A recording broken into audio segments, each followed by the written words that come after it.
You can pull up a satellite image of almost anything in the United States from your phone, almost. There are locations in this country so sensitive, so classified, or so deliberately obscured that Google Maps has either blurred them, blanked them, or scrubbed them from the record entirely. And the government has been involved in that decision every single time. These are the 10 most guarded places in America Google Maps won't show you. Number 10, Naval Air Weapons Station, China Lake, California. Naval Air Weapons Station China Lake sits in the Mojave Desert in Kern and San Bernardino counties, and it covers approximately 1.1 million acres, more land than the state of Rhode Island, making it the largest single landholding of the U.S. Navy anywhere in the world. It is also, in terms of satellite imagery, one of the most aggressively managed pieces of American geography on commercial mapping platforms. The specific research and testing areas within the base appear on Google Maps and Google Earth as featureless desert, with key facilities either blurred, resolution limited, or shown in imagery that is deliberately outdated. The base was established in 1943 and has been the primary site for U.S. Navy weapons research, development, acquisition, and testing ever since. An estimated 85% of all U.S. Navy air-launched weapons systems were developed, tested, or evaluated at China Lake, a figure that gives you a sense of the institutional weight of what is being done there and why the satellite imagery situation is handled the way it is. The base sits over the China Lake Basin, which is itself a former Pleistocene lake bed, and the surrounding terrain, flat, empty, visually monotonous desert punctuated by volcanic cinder cones and dry playa, makes it an ideal test range for weapons that need long, unobstructed flight paths. The 2019 Ridgecrest earthquakes, with the strongest at magnitude 7.1, caused significant damage to facilities at China Lake and resulted in a rare public acknowledgement of the base's specific infrastructure vulnerabilities by the U.S. Navy, which submitted detailed damage assessments to Congress as part of emergency funding requests. The damage reports, while carefully worded, provided more specific information about certain facility types and locations than the base had previously acknowledged publicly. An accidental transparency moment produced by a natural disaster that the base's satellite image management protocols were not designed to address. Number 9, Offutt Air Force Base, Nebraska. Offutt Air Force Base in Bellevue, Nebraska, about 10 miles south of Omaha, is the headquarters of United States Strategic Command, USSTRATCOM, which is the combatant command responsible for U.S. nuclear deterrence, global strike capabilities, and missile defense operations. In plain terms, this is where the command and control of America's nuclear weapons resides, which explains why certain portions of the base, specifically the underground command facilities and some of the communications infrastructure, appear differently in commercial satellite imagery than standard military installation real estate. The base has been home to strategic command functions since the Cold War, when the Strategic Air Command was headquartered there following the decentralization of nuclear command away from Washington. The logic of that decentralization was straightforward. Concentrating the command infrastructure for America's nuclear arsenal in a single city that was itself a primary target for Soviet nuclear weapons was a strategic vulnerability that the military was not willing to accept. Placing strategic command in Omaha, Nebraska, far enough from the coasts to survive initial strikes that might target population centers and military installations on both seaboards, made operational sense in a way that the geography of the Great Plains supported. The underground command center at Offutt, known as the Global Operations Center, was designed to survive a nearby nuclear detonation and continue functioning, a design standard that obviously influences what its operators prefer not to have clearly visible in publicly available satellite imagery. The specific hardening details, depth, and blast protection specifications of the facility are classified, and the commercial satellite imagery of the relevant areas reflects that classification through resolution management and imagery selection that limits what an observer can actually determine about the facility's layout and capabilities. Offutt is also the base where President George W. Bush was taken on September 11, 2001, after the decision was made that Washington was not secure following the attacks. Air Force One landed at Offutt, and Bush was brought to the Underground Command Facility, where he participated in a National Security Council teleconference before the decision was made that it was safe to return to Washington later that afternoon. The base's role as a continuity of government node, a place where the presidency itself could function during an attack on the Capitol, adds another layer to why its specific capabilities and infrastructure are carefully managed in terms of what commercial mapping platforms are permitted to display. Number 8. Pantex Plant, Texas. The Pantex Plant sits on about 16,000 acres in the Texas Panhandle near Amarillo, and it is the United States' primary nuclear weapons assembly and disassembly facility. This is where nuclear warheads are put together when new ones are built, where old warheads are taken apart when they are retired from service, and where the plutonium pits, the spherical core components of nuclear weapons, are processed and stored. Pantex is operated by Consolidated Nuclear Security, LLC, under contract to the National Nuclear Security Administration, a semi-autonomous agency within the Department of Energy. In commercial satellite imagery, the Pantex plant is visible in the sense that you can see the general outline of the facility, but the specific sensitive areas, the gravel girdys, which are the dome-shaped structures designed to contain a non-nuclear explosion if something goes wrong during warhead handling, and the stored weapons area where plutonium pits are kept, are handled in ways that the commercial mapping platforms and the federal government have long-standing agreements about.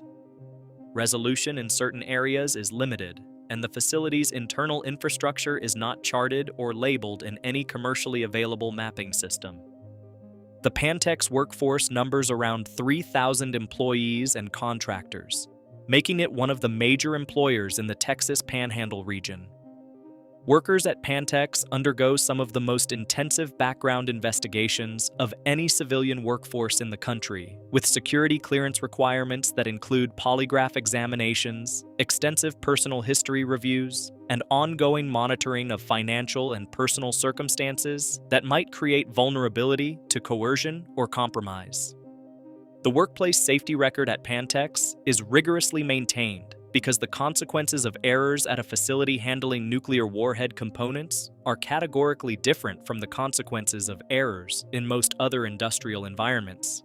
And the facility's accident protocols and emergency response procedures involve coordination with federal, state, and local authorities in ways that are not publicly detailed.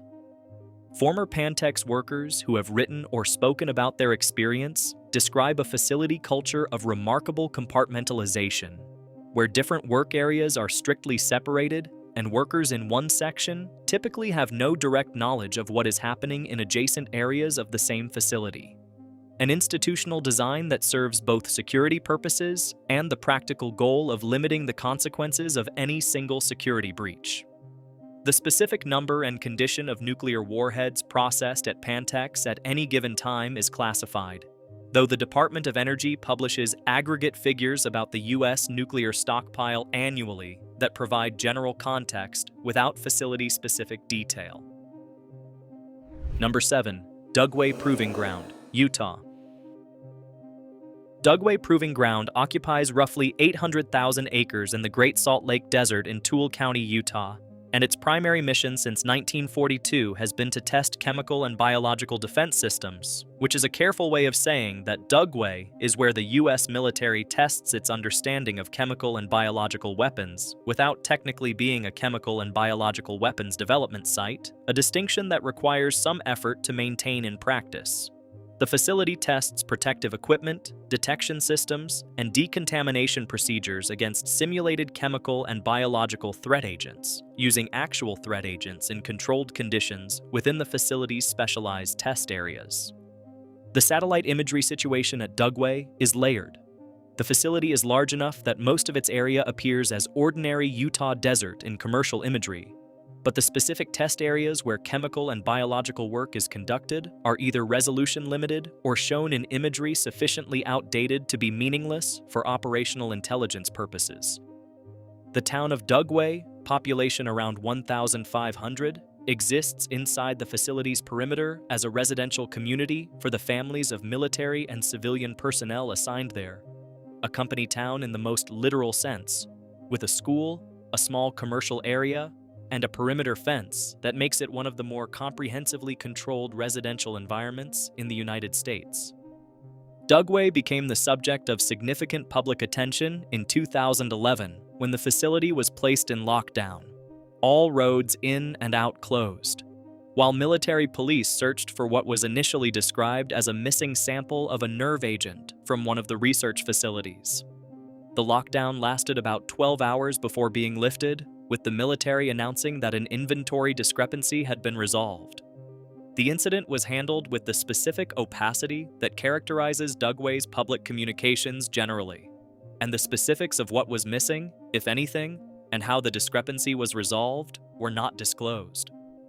Former Dugway worker Dr. James Tegnelia, who later became director of the Defense Threat Reduction Agency, described the facility as existing to answer questions about threats that most people would prefer to believe aren't possible, which is a generous framing of what amounts to one of the more carefully obscured facilities in the American defense infrastructure. Number 6.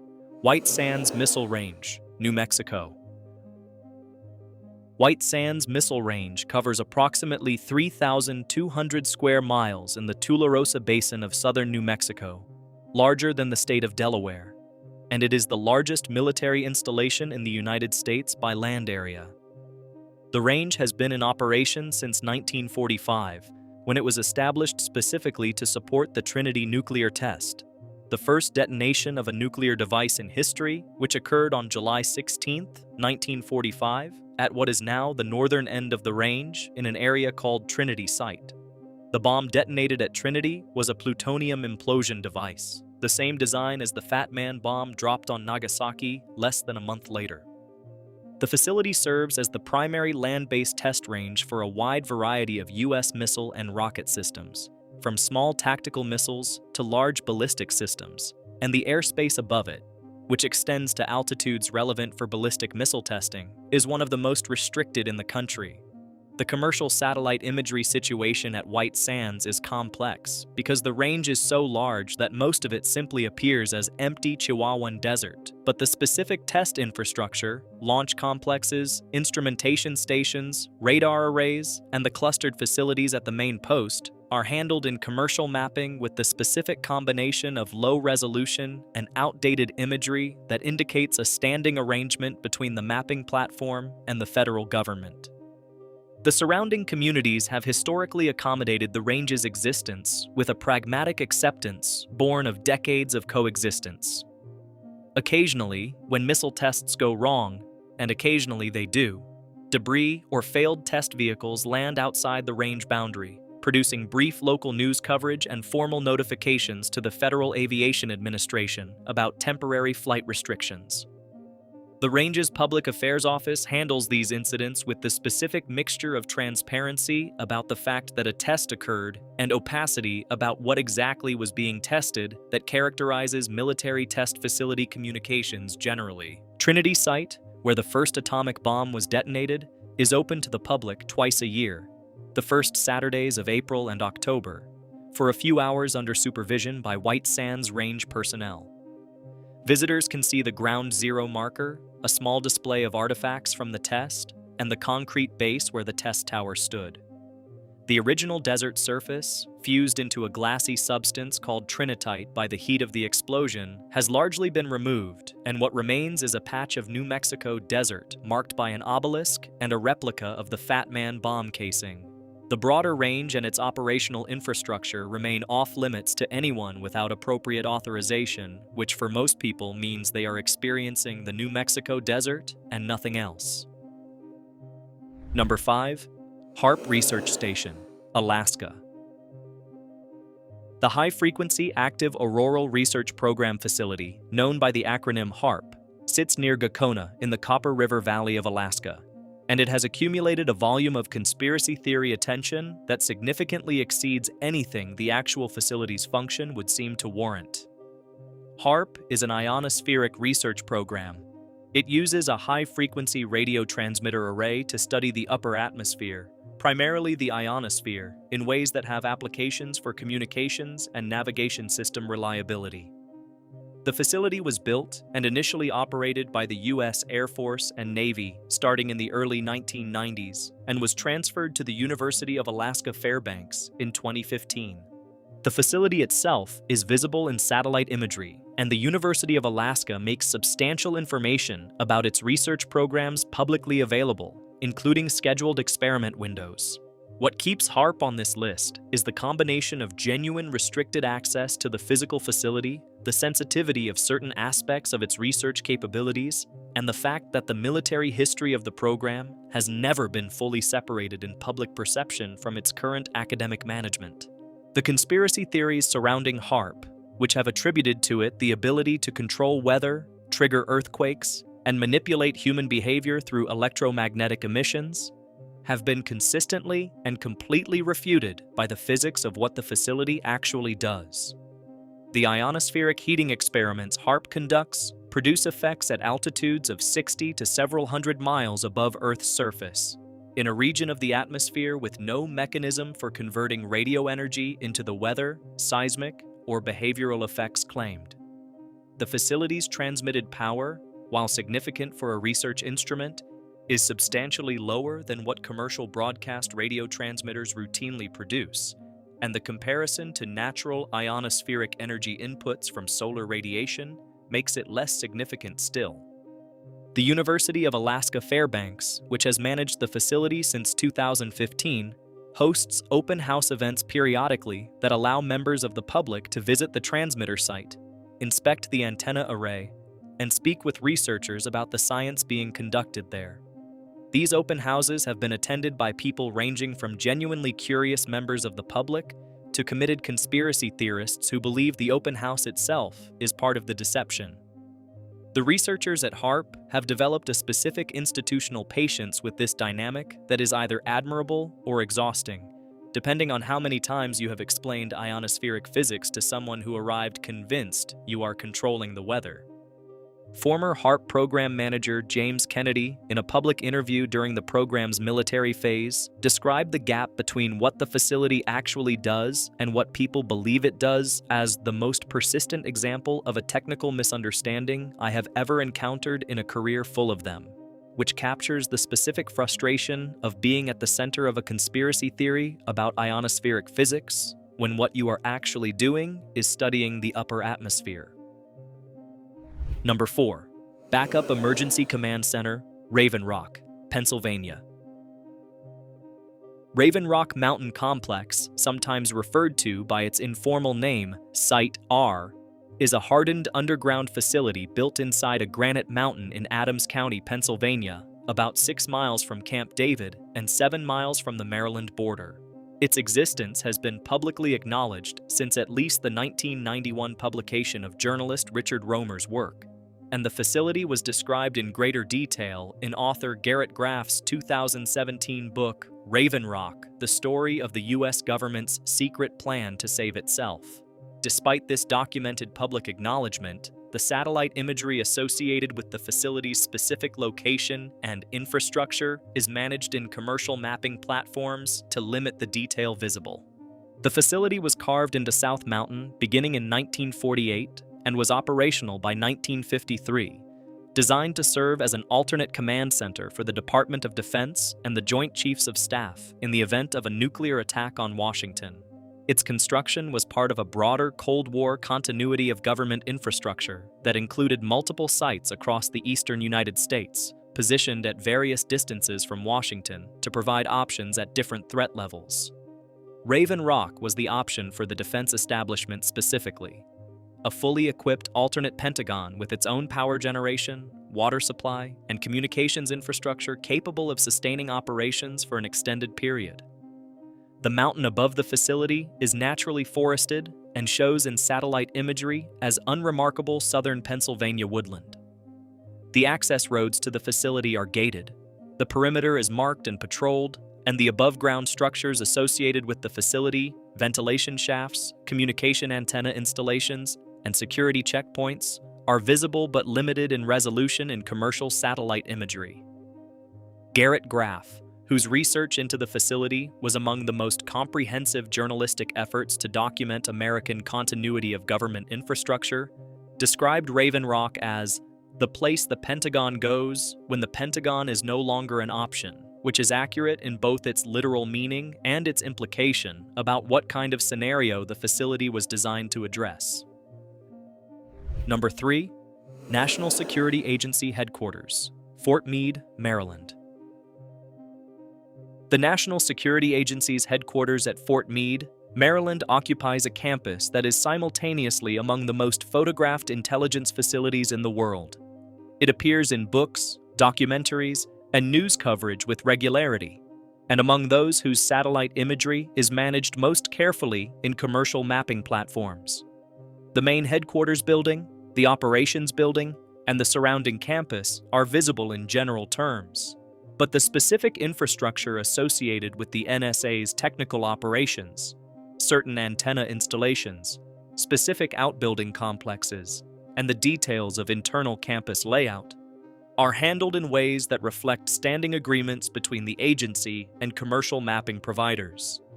The NSA was established in 1952 by a classified presidential directive from Harry Truman, and its existence was not publicly acknowledged by the U.S. government for many years, a period during which the agency's acronym was joked about in Washington circles as standing for No Such Agency. The joke reflected a genuine operational reality.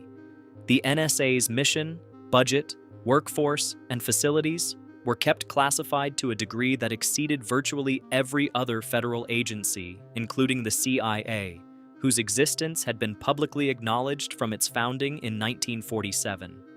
By the time public acknowledgement became unavoidable in the 1970s, following congressional investigations into intelligence community abuses, the NSA had grown into the largest employer of mathematicians in the United States and the operator of arguably the most extensive electronic surveillance infrastructure ever assembled by any government.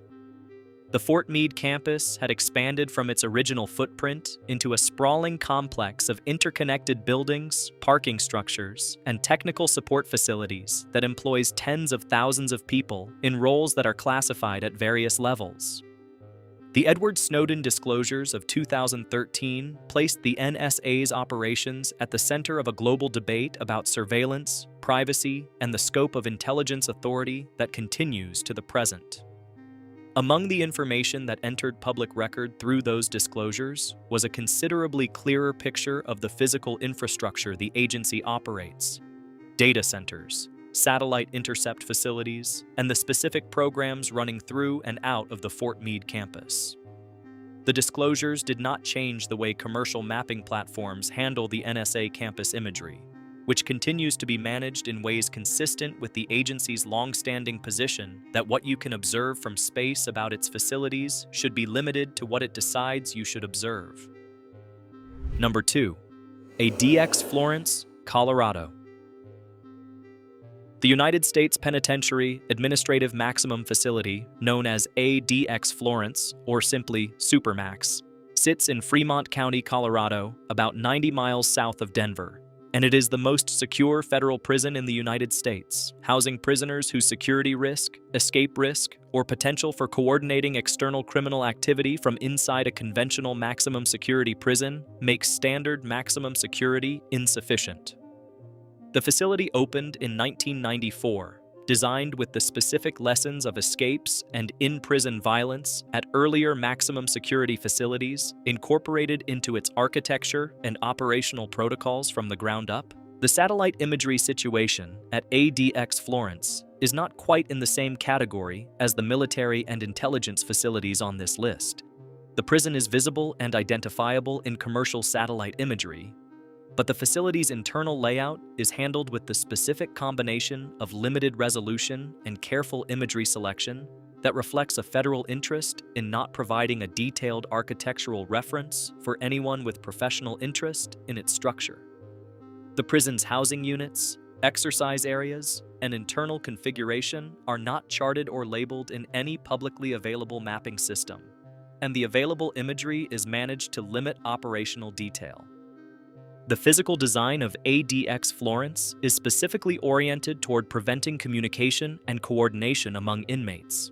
Prisoners are held in single-occupancy cells for approximately 23 hours per day, with 1 hour of individual outdoor exercise in a small concrete enclosure per day.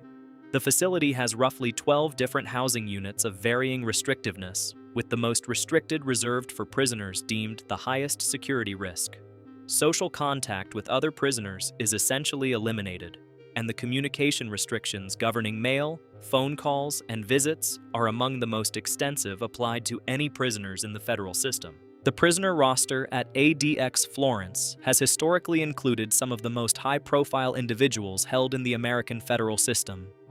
Unabomber Ted Kaczynski, who died there in June 2023, Boston Marathon bomber Dzhokhar Tsarnaev, Oklahoma City bombing co-conspirator Terry Nichols, and various organized crime, terrorism, and espionage convicts whose continued ability to communicate with outside networks represented a security concern.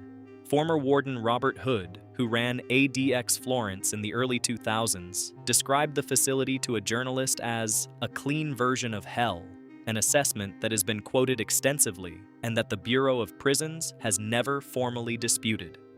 The facility's existence as a location where the American justice system deposits people it has decided require the most complete possible isolation from the outside world makes it one of the more deliberately obscured entries on this list. Number 1. Nevada National Security Site, Nevada.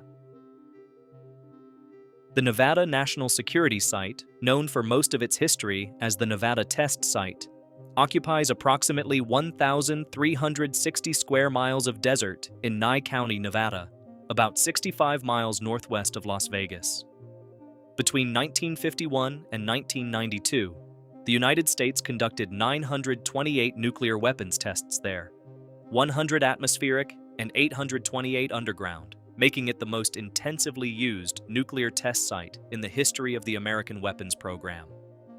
The last test was conducted in September 1992, and the site has since been managed as a national security facility for stockpile stewardship research, emergency response training, and classified testing activities that the National Nuclear Security Administration does not describe publicly in detail. The satellite imagery situation at the Nevada National Security Site is one of the most comprehensively managed of any facility in the United States. The site is large enough that most of it appears simply as Nevada desert in commercial imagery, but the specific areas where residual radioactive contamination from the testing program makes the ground itself a classified environmental record. The locations of underground test shafts, the subsidence craters visible at the surface from underground detonations, and the specific infrastructure of ongoing stockpile stewardship research are handled in commercial mapping platforms at resolutions and with imagery selection that the federal government has directly influenced through standing agreements with mapping providers. The 928 tests conducted at the site released contamination into the Nevada desert, the surrounding Great Basin, and via atmospheric transport into a much larger area of the American West. The atmospheric tests conducted between 1951 and 1962, before the Partial Nuclear Test Ban Treaty prohibited above-ground testing, dispersed radioactive fallout across Nevada, Utah, and neighboring states in patterns that public health researchers have linked to elevated cancer rates in communities downwind of the test site. The downwinders, people who lived in the path of that fallout during the testing years, fought for recognition and compensation for decades, with the Radiation Exposure Compensation Act of 1990 providing a formal legal mechanism for claims, though the specific boundaries of eligible exposure areas have been disputed continuously since the law's passage. The Department of Energy maintains environmental monitoring across the site and in surrounding areas, and cleanup and remediation of the most severely contaminated areas has been ongoing since the testing program ended. Portions of the site host regular public tours organized by the National Nuclear Security Administration, which offers a limited number of visits each year to specific non-sensitive areas. A transparency gesture that covers a fraction of the 1,360 square miles and none of the areas whose satellite imagery is actively managed. Former Nevada test site director Bob Bishop, speaking at a public forum on the site's history in the late 1990s, described the facility as a place that gave America its Cold War security and gave Nevada its most complicated piece of real estate, which is a fair summary of what 928 nuclear detonations leave behind. If you enjoyed this one, hit like and subscribe. There's a lot more out there that Google Maps isn't going to help you find.